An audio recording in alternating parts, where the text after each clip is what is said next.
Sir जय Hind. Brigadier Sharadendu sir जय हिंद। बहुत बहुत शुक्रिया समय देने के लिए। Thank you sir. जय हिंद राजेश जी। आज क्या टॉपिक है आपके, क्या ज्वलंत मुद्दे हैं भारतीय सेना से रिलेटेड? थैंक यू सर पहले तो कि आपने समय दिया, क्योंकि मेरे कुछ व्यूअर्स ने मुझसे कहा था कि ब्रिगेडियर शरदेंदु सर से बात करिए और पेंडिंग जो भर्ती हैं उस मुद्दे को उठाइए। कुछ व्यूअर्स का कहना है कि सर 2019, 2020, 2021, 2022 तक भर्तियां नहीं हुई। कई बच्चे जो भर्ती हो गए थे उन भर्तियों को कैंसिल कर दिया गया और फिर कईयों को मजबूरी में अग्निवीर ज्वाइन करना पड़ा। तो उनका कहना है कि उन्हें एक मौका नहीं मिलना चाहिए। जिन्होंने 2019 में भर्तियां क्लियर कर ली थी, लेकिन वो फिर भर्ती को कैंसिल कर दिया गया। 2020 में जिन्होंने भर्ती क्लियर कर ली थी फिर कैंसिल कर दिया गया। तो मुझे लगा सर मैं आपके साथ बातचीत करूं, क्योंकि आपने जेडआरओ के काम को बहुत अच्छे से देखा, बल्कि कमान किया आपने, तो आपको पता है कि क्या कुछ वहां पे होता है। कोई पॉसिबिलिटी हम देख सकते हैं 2025 में कि भारत सरकार गलती से भी ये सोचे कि 2019, 20, 21, 22 वाले बच्चों को हम क्यों नहीं एक मौका दें, या फिर कोर्ट से हम उम्मीद करें कि कोर्ट कोई डिसीजन दे।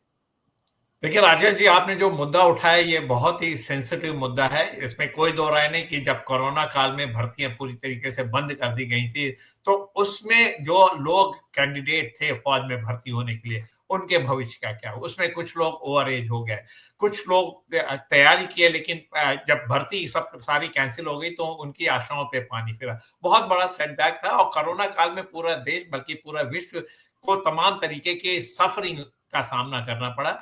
लेकिन जो आपने मुद्दे उठाए इसके देखिए, मैं पहले तो आपको मैं बहुत बहुत बधाई देना चाहता हूँ कि आप देखिए ग्राउंड से ऐसा जुड़े हुए हैं। और जो जवानों की जो आप बातें उठाते हैं, देखिए आज तक किसी ने इस पे बात नहीं की, किसी चैनल ने नहीं बताया, कोई मुद्दा उठाया नहीं। तो आपने इतने सेंसिटिव और संजीदा तरीके से पॉइंट को उठाया कि आई एम सरप्राइज कि अब तक इस पे क्यों नहीं चर्चा हुई और क्यों नहीं इस पे डिसीजन आए, चाहे कोर्ट द्वारा, चाहे रिक्रूटिंग डायरेक्टरेट द्वारा या सेना का क्लैरिफिकेशन आना चाहिए। और देखिए तमाम तरीके की सुविधाएं कोरोना काल में दी गई थी, बहुत सारे एग्जम्पशन दिए गए थे, बिल्कुल। तमाम तरीके के लोगों के वेलफेयर का ख्याल रखा गया था, जिसमें लीव, वर्क फ्रॉम होम और तमाम तरीके की ऐसी सुविधाएं दी गई थी। और जिनका भी रिक्रूटमेंट उस समय नहीं हुआ उनको स्पेशल छूट मिली कि आगे आने वाले दिनों में चाहे वो एज रिलैक्सेशन हो, चाहे क्वालिफिकेशन क्राइटेरिया में रिलैक्सेशन दिया हो, चाहे उनके मोडालिटीज में रिलैक्सेशन दिया हो। तो देखिए सेना में जब भर्ती होती तो उसके फिजिकल फिटनेस और मेडिकल टेस्ट और रिटन टेस्ट में तो रिलैक्सेशन नहीं दिया जा सकता, क्योंकि हमें एक स्टैंडर्ड को मेंटेन करना होता है। जो इस स्टैंडर्ड मापदंड को पार कर लेता है उसकी भर्ती सेना में हो जाती है। लेकिन जी। डेफिनेटली आप एक तरीके का एग्जम्पशन दे सकते हैं, एज एग्जम्पशन, उस पीरियड में कि जिसमें बच्चे हमारे जो तैयारी कर रहे थे वो ओवर एज हो गए। स्पेशली आपको 2 से 3 साल का रिलैक्सेशन जवानों की बिल्कुल। भर्ती में देना होगा। लेकिन देखिए कोरोना काल के बाद जब हमारे रिक्रूटमेंट भी शुरू हुआ तो किस पैटर्न पे शुरू हुआ? अग्निवीर। तो एक बहुत बड़ा लॉट हमारे से छूट गया, जिसके बारे में किसी ने सोचा नहीं, एक्सेप्ट राजेश जी आपने सोचा। तो मैं ये मानता हूं कि देखिए उनके साथ जाती हुई उनके अधिकारों की रक्षा होनी चाहिए। और इस पे रिक्रूटिंग डायरेक्टर, और मैं तो अपील करता हूं थ्रू आपके चैनल कि चाहे भारतीय सेना इसमें क्लैरिफिकेशन दे, एजी ब्रांच के अंदर रिक्रूटिंग डायरेक्टरेट आता, उसका इसका क्लैरिफिकेशन आना चाहिए और स्पेशली डीजी रिक्रूटिंग को इसके में आगे बढ़ के आना चाहिए। क्योंकि देखिए काफी समय निकल गया, लेकिन उस लॉट को आपको सेटिस्फाई करना होगा। उनकी कोई गलती नहीं थी, एक महामारी फैली जिसकी वजह से उनको बिल्कुल। अपॉर्चुनिटी नहीं मिली। और उस 4 साल 3 साल देखिए कोई रिक्रूटमेंट नहीं हुआ, कितना बड़ा शॉर्टफॉल। और जो हमारी रिक्वायरमेंट है सेना की जवानों की, उसमें कमी नहीं आई है। आज की डेट में यूनिट जी। के अंदर डेफिशिएंसी 10 से 15% है। तो उस डेफिशिएंसी को भरिए, एक छूट दीजिए। उस कोरोना काल में आपको वो पीरियड पता है, उसमें एलिजिबल लोगों का डेट ऑफ बर्थ आपको पता है, और उसमें अगर आप 2 साल या 3 साल का एग्जामेशन देते हैं as a one time measure, और एक स्पेशल रिक्रूटमेंट रैली उन अभ्यर्थियों के लिए करिए जो इससे अफेक्टेड थे। ये सारे के सारे रिक्रूटिंग जोन में ऑर्गेनाइज किया जा सकता है। कोई एक पर्टिकुलर एआरओ मुकर्रर किया जा सकता है जो इसकी रिक्रूटमेंट रैली सिर्फ उन अभ्यर्थियों के लिए करेगा जो कोरोना काल की वजह से जी। रिक्रूटमेंट रैली में भाग नहीं ले पाए। तो इससे उनके एस्पिरेशन भी मीट होंगे, उनको एक अपॉर्चुनिटी भी मिलेगी, और उनका जो जो लीगल राइट बनता है भारतीय सेना में आने का, और अगर वो सारे क्राइटेरिया मीट करते हैं तो उनको भी एक अपॉर्चुनिटी मिलेगी। अगर नहीं, अगर ऐसा होता है तो हमारे देखिए जुडिशरी है, हमारे जो एक लीगल कोर्स ऑफ एक्शन होता है उसको भी अडॉप्ट किया जा सकता है। लेकिन पहले ये आवाज उठाएं, पहले एजीज ब्रांच या रिक्रूटिंग डायरेक्टरेट में ये अपना जो डिमांड है उसको डालें। हो सकता है इंटरनल जब रिव्यू हो तो इसके बारे में विचार किया जाए और आर्मी स्वतः ही इसको अप्लाई करे। जब आर्मी में लागू होगा तो वो नेवी में भी लागू होगा, एयरफोर्स में भी लागू होगा, और हो सकता है पैरामिलिट्री फोर्सेस ने भी कुछ ऐसा अरेंजमेंट करे जिससे कि किसी भी तबके को, किसी भी लोग को कोरोना काल की वजह से कोई नुकसान हो। तो एक अच्छा मुद्दा है, ज्वलंत मुद्दा है, इसके बारे में लोगों ने ध्यान नहीं दिया। मैं आपको बधाई देता हूं और इसको आपके माध्यम से फिर से एक बार आप आवाज बुलंद करिए, और नहीं तो legal course of action available है। अब मैं उन सारे अभ्यर्थियों को बोलता हूं कि आप तैयारी जारी रखिए। हो सकता है इसका क्लैरिफिकेशन आ जाए, हो सकता है आपको से कोर्ट का डिसीजन आ जाए, हो सकता है सेना का जो आर्मी हेडक्वार्टर से ही इसका क्लैरिफिकेशन आ जाए। तो आप इसका लीगल कोर्स ऑफ एक्शन लीजिए, एक लीगल जो जो प्रोसीजर है अब द चैनल, आप उसमें अपनी अपील डालें, जरूर इसका सोल्यूशन निकलेगा।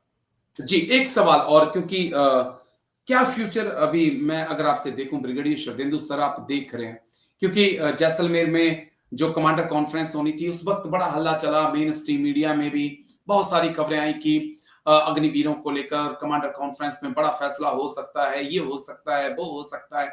लेकिन बाद में आर्मी की तरफ से कह दिया गया कि भाई कमांडर कॉन्फ्रेंस में अग्निवीर के मुद्दे पे चर्चा नहीं हो रही है।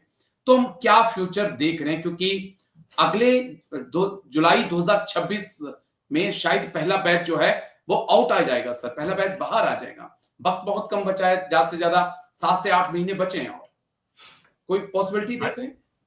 राजेश जी, मेरा मानना है कि इसकी बहुत ही स्ट्रांग डिमांड है, सारे तबके में इसका डिस्कशन है। सेना के तमाम अंग जो है इस चीज को लेके बहुत संजीदा है। टाइम टू टाइम उन्होंने अपनी इंटरनल रिपोर्ट भी सबमिट की है, लेकिन पता नहीं किस कंपल्शन वजह से अग्निवीर के इनटेक में कोई सुधार अभी तक नहीं आया है, कोई अमेंडमेंट नहीं आया है। उसी ढर्रे पे हम चल रहे हैं जिस ढर्रे पे आपने 4 साल पहले, 3 साल पहले अग्निवीर स्कीम लाए थे। मेरा मानना है कि जब आप इंटरनल रिव्यू करते हैं तो उस पर क्विकली एक्शन होना चाहिए।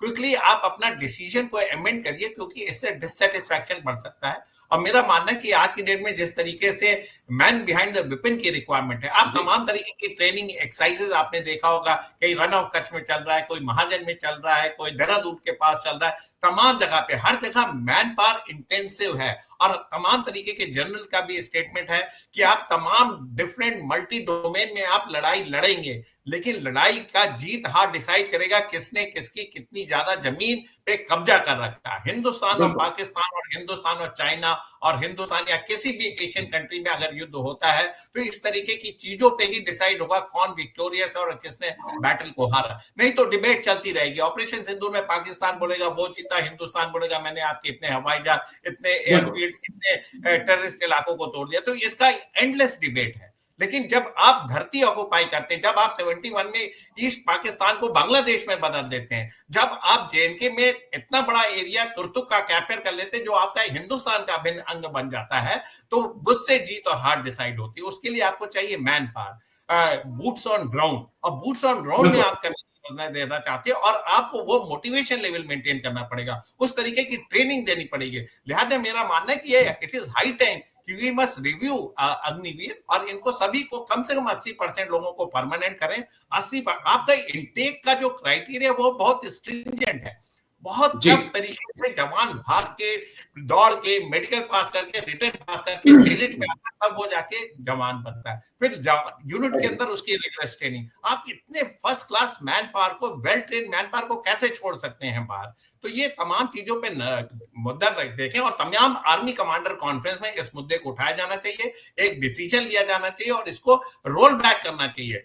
क्यों नहीं इस पे आज की डेट में अगर चर्चा हो रही तो क्यों नहीं पब्लिक डोमेन में आ रहा है? क्यों नहीं इसका रेमेडियल मेजर किया जा रहा? सारे के सारे लोग सरप्राइज है। तमाम जनरल, तमाम अधिकारी वर्ग, जेसीओ, जवान इससे अफेक्टेड हो रहे हैं। हमें इसका एक वो निकालना पड़ेगा, काट निकालनी पड़ेगी। और अग्निवीर तभी पॉपुलर होगा जब 80% लोगों को रेकग्नाइज करेंगे, 20% को आप लीवे दीजिए कि वो हो सकता है मेडिकल ना फिट हो सकता है ट्रेनिंग वो स्किल उन्होंने एक्वायर नहीं की हो सकता है उनको बाहर जाना पड़े और उनको अल्टरनेटिव एम्प्लॉयमेंट में चाहे पीएमएफ में डालें या अल्टरनेटिव एम्प्लॉयमेंट दे वो कुछ भी किया जा सकता है लेकिन it is time to review और जो हमारी सिक्योरिटी नीड है राजेश जी कितनी बढ़ गई कितने मैनीफोल्ड बढ़ गए आए दिन देखिए चर्चा होती कोई पेट्रोलिंग कोई एम्बुश कोई इस सिक्योरिटी ऑपरेशन कोई ना कोई आए दिन जेएनके में तमाम इलाके में हमारे स्पेशल ऑपरेशन चलते रहते हैं और जिस तरीके से पाकिस्तान का एटीट्यूड है अब तो बांग्लादेश भी देखिए आपके बरखिलाफ तमाम तरीके की कार्रवाई कर रहा है तो इसके मद्देनजर रखते हुए अग्निवीर को रिव्यू करना होगा और हमें अपने कॉम्बैट एफिशिएंसी को बढ़ाना है ना कि एक तरीके का डिसग्रंटलमेंट लाना है आज की डेट में यूनिट में दो तरीके से काम हो रहा है अग्निवीर को अलग तरीके से ट्रीट करते हैं रेगुलर सोल्जर अलग तरीके से ट्रीट हो रहा है तो ये डबल स्टैंडर्ड नहीं चलेगा राजेश जी और इसको रिव्यू करना होगा और जितनी जल्दी करेंगे उतना बेहतर होगा मैं बड़े इम्फेटिकली इस चीज के लिए बोलता हूँ क्योंकि हम लोगों ने इतना इतना समय जमीन पे जवानों के साथ तमाम वॉर ड्रिल एक्सरसाइज इन सारी चीजों पे व्यतीत किया है मैं जानता हूं क्या रिक्वायरमेंट है ग्राउंड की देयरफॉर हम अपने प्रोफेशन के साथ डिसऑनेस्टी नहीं कर सकते हम अपने प्रोफेशन को और ऊंचाई तक ले जाना चाहते हैं लिहाजा अग्निवीर प्रोग्राम को रोल बैक करना पड़ेगा राजेश जी ऐसा मेरा मानना